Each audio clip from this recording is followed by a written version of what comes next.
Okay, so we're at the weight distribution and spring bars set right now. So that's the next step we're on, right? So these bushings are pre-installed on here. I get a lot of calls of people like, I'm missing my bushings. And they're doing a good job. They're checking through all their parts and stuff. These are pre-installed. It's got this little nylon lock nut on here. And those things just drop out just like that, right?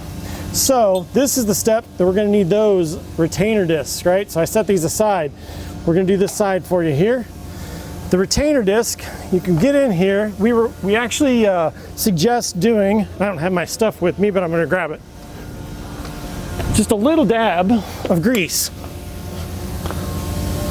So a little dab of grease on these guys to get into the slot here. You can see the slot. That slot's gonna go up in here. And then that retainer disc is gonna sit in there holding this thing in the slot, right? But we don't want these things to squeak or anything, so we're gonna use a little bit of grease right now just to get this retainer disc in. Then we're gonna add a whole lot more grease later on into the zerks. So let's go ahead and get a little bit of pump of grease here.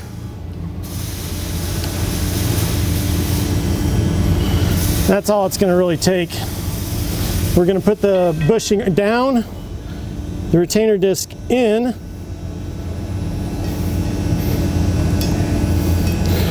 That way it hopefully stays right there. This is going to line up underneath here. It only goes in one way, and your hole's got to line back up over here. So if you just kind of hold it steady,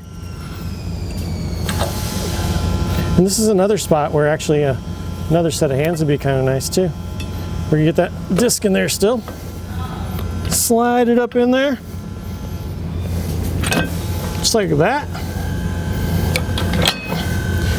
And then you're going to take your bolt, bring it back through, nylon lock nut.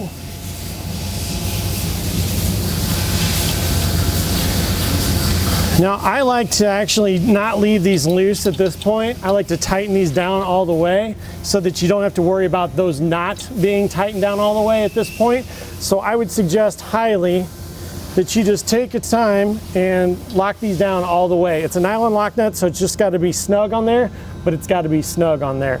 So if it's loose, this will end up making its way out. And then the first time that after you tow it and you let the jacks down to release the weight, it's gonna actually fall right out. So make sure you get those things in there nice and tight, okay guys? I'm gonna move to the back here. And we're gonna work on the back end. Now the spring bars have this already pre-installed, these U-brackets for this, all right? So they're pre-installed on here. Now, at this point, people are like, oh my gosh, there's just no way I'm gonna be able to do this.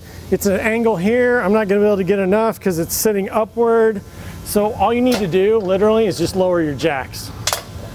Lower your jacks to wherever you need them in order to get this thing where it can reach.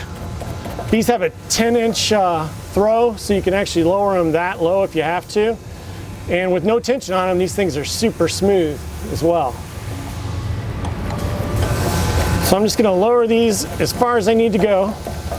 It'd be easier if I had my wrench that we supply you with, but I don't in front of me. So we'll just do the DJ record up here instead. All right, again, these are loosely installed. I'm gonna have them right about where I'm gonna need them, but you can move them wherever you want at the moment here, because we're gonna move them back to wherever we need them at ultimately anyways. So see where I can like use this now, totally get to whatever I need to do, and I'm set there. So, this guy.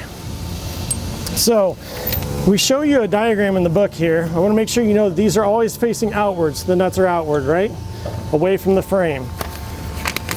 Well, if you look on there, we've also got a picture of exactly how this linkage goes in here.